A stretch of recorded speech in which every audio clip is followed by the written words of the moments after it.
টিংখাং সমজিলা প্ৰশাসনৰ উদ্যোগত মৰাণ কুশল নগৰত ডক্টৰ ভূপেন হাজৰিকা জন্ম শতবাৰ্ষিকী অনুষ্ঠান উদযাপন।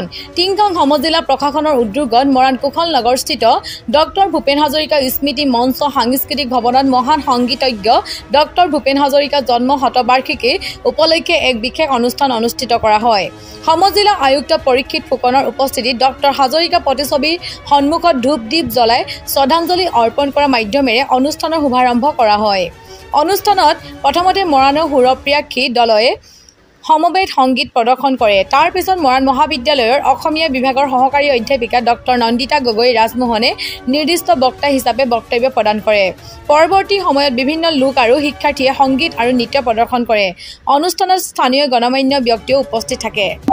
আজি গোটেই ভাৰতবৰ্ষৰ লগতে অসমতো ডক্টৰ ভূপেন হাজৰিকাৰ জন্ম শতবাৰ্ষিকীৰ অনুষ্ঠান আয়োজিত হৈছিলে। তাৰ লগত সংগতি ৰাখি টিংখাং সমজিলাৰ উদ্যোগতো আমি আজি কুশল নগৰ এই ভূপেন হাজৰিকা সমন্বয় ক্ষেত্ৰত এখন বাৰেবৰণীয়া কাৰ্যসূচী অনুষ্ঠান অনুষ্ঠিত কৰিছিলোঁ।